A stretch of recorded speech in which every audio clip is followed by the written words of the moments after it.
საკადრო წმენდა სახელმწიფო კომპანიებში დაჩქარდა. მინისტრებისა და გუბერნატორების შემდეგ ცვლილებები ყველაზე მსხვილ ბიუჯეტიან და მაღალ ანაზღაურებად სახელმწიფო კომპანიებში დაიწყო.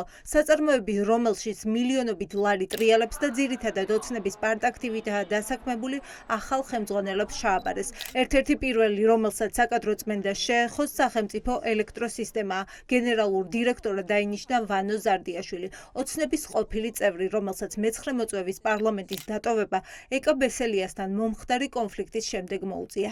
ვანო ზარდიაშვილი მამუკა მდინარაძესთან დაახლოებული პირია. სწორედ მან შეუწყო მდინარაძეს ხელი პოლიტიკაში მოსვლაში. პრემიერად ირაკლი კობახიძის დანიშვნის შემდეგ კი სწორედ მასთან დაახლოებული პირები იკავებენ მაღალ თანამდებობებს.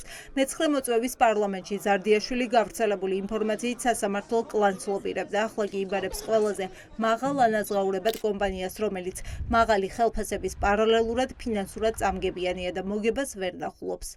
ეხლა არის კობახიძე მდინარაძის კლანის გაძლიერება და შესაბამისად მაგალითად დაწინაურდა ზარდიაშვილი, ხო? იმიტომ რომ ზარდიაშვილი არის კობახიძე მდინარაძის კლანი. ასე რომ აქ ბევრი არაფერი იცვლება, საბოლოო ჯამში ყველა ვინც ეხლა შეიცვალა ისევ ემსახურება ქართულ ოცნებას, უბრალოდ ეს არის მათი შიდა გადაადგილებები კლანების გაძლიერების შესაბამისად.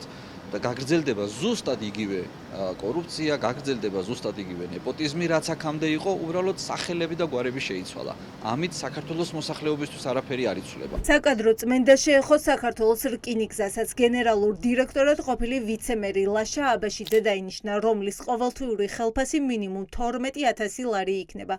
სწორედ მას შეცვალა ბიძინა ივანიშვილის ერთ-ერთი სანდო კადრი დავით ფერაძე, რომელიც ივანიშვილის თანაინვესტირების ფონდში მუშაობდა და ოლიგარქმა მტკვარი ჰესის პროექტი ანდო. ხომარ უკავშირდება ფერაძის ცვლილება სწორედ მტკვარი ჰესის საქმეს, რომელზეც ახლა ივანიშვილის სასამართლოში ბაჩიაშვილის წინააღმდეგ დაობს ჯერჯერობით არ ხმაურდება.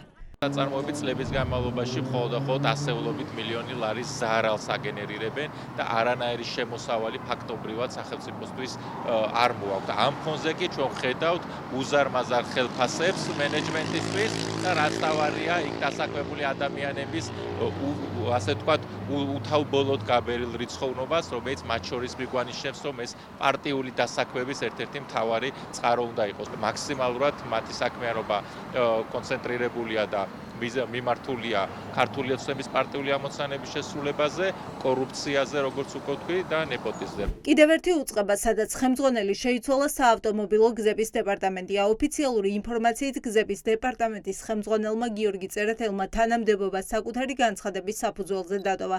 თუმცა ჩნდება კითხვა, ხომ არ მოუწია მას წასვლა ახალი მინისტრების გამო, მას შემდეგ რაც რეგიონული განვითარებისა და ინფრასტრუქტურის სამინისტრო ორად გაიყო და მინისტრებად ყოფილი ვიცემერი კახა გულედანი და რევას სოხაძე დაინიშნენ. არ მგონია, რომ ამ ადამიანების, ასე ვთქვათ, რაიმე ტიპის, ასე ვთქვათ, როტაციას არსებითი მნიშვნელობა ჰქონდეს. ჩემი სუბიექტური მოსაზრებით ეს არის უბრალოდ ასე ვთქვათ, წინა პრემიერის გუნდის ჩანაცვლება ახალი პრემიერის გუნდით. ცვლილებები, რომელიც სახელმწიფო საწარმოებებთან მიმართებაში განხორციელდა, არ მგონია, რომ ამან არსებითად რაიმე შეცვალოს ამ მიმართულებით. მაგალითისათვის ეხლა რომ შევხედოთ 2023 წლისთვის სახელმწიფო საწარმოების ზარალმა გადააჭარბა 235 მილიონს. აქ უკვე ყველაფერი ნათელი არის. საკადრო წმენდას ოპოზიცია და სპეციალისტები სამთავრობო ცვლილებებს უკავშირებენ. ფიქრობენ, რომ ახლა ყველა წამყვან პოზიციას ირაკლი კობახიძისა და მისი მინისტრების კადრები დაიკავებენ, თუმცა ელიტური კორუფცია და ოცნებასთან დაახლოებული პირებისთვის სასათბურე პირობების შექმნა არ შეწყდება. სინამდვილეში აი ამ კორუფციულ სისტემას ყავს თავარი დამკვეთი და სულის ჩამდგმელი, ეს არის ივანიშვილი და ივანიშვილი არის ის, ვინც საქართველოში შექმნა ეს ნაყოფიერი კლიმატი მაღალი დონის კორუფციისათვის. ამიტომ ვინც არ უნდა წავიდეს და ვინც არ უნდა მოვიდეს,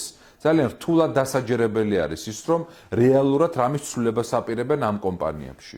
სახელმწიფო უწყებებიც და საწარმოებიც დაიცალა წინა პრემიერის კადრებისგან. სახელმწიფო კომპანიები ახლა მთლიანად ირაკლი კობახიძის გუნდის ხელში გადადის.